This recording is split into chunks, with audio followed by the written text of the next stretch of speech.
Kasus proyek Pusat Data Nasional Sementara atau PDNS diduga memicu serangan ransomware pada 2024 lalu.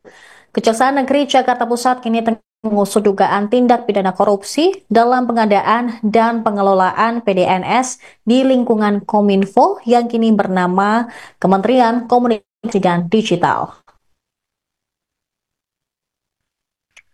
Dugaan korupsi itu terjadi periode 2020-2024 dengan total pagu anggaran 958 miliar rupiah. Mengutip Kompas.com, Kepala Seksi Intelijen Kejari Jakarta Pusat, Bani Immanuel Ginting mengungkap, pengusutan perkara ini dimulai setelah terbitnya surat perintah penyidikan tertanggal 13 Maret 2025. Dalam surat itu, Kepala Kejari Jakarta Pusat, Safrianto Suryat Putra, memerintahkan sejumlah jaksa untuk melakukan penyidikan perkara kasus korupsi. Jaksa penyidik kemudian menggeledah beberapa tempat, diantaranya di Jakarta Pusat, Jakarta Selatan, Bogor, dan Tangerang Selatan.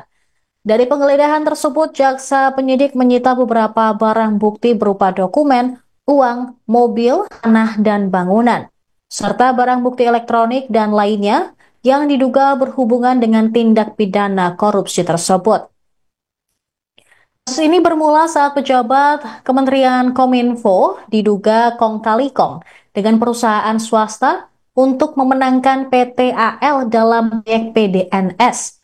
Proyek pengadaan barang atau jasa dan pengelolaan PDNS awalnya disepakati dengan PT AL tahun 2020 dengan nilai sebesar 60,3 miliar rupiah.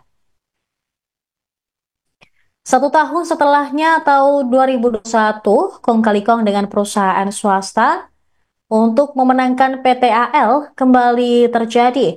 Nilai kontraknya sebesar 102 miliar rupiah. Pada pengadaan proyek PDNS 2022 dengan nilai 188,9 miliar, pejabat Kementerian Kominfo diduga menghilangkan sejumlah persyaratan agar PT AL bisa kembali memenangkan proyek ini.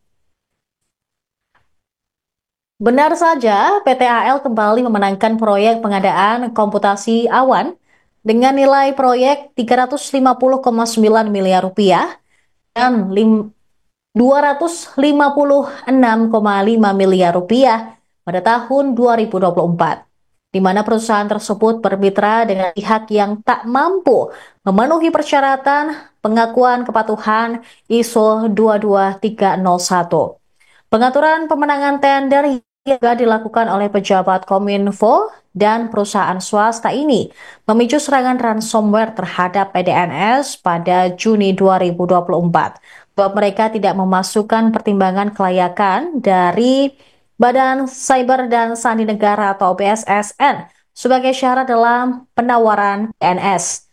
Sehingga pada Juni tersebut, ransom mengakibatkan layak tidak layak dan ekspor penduduk Indonesia.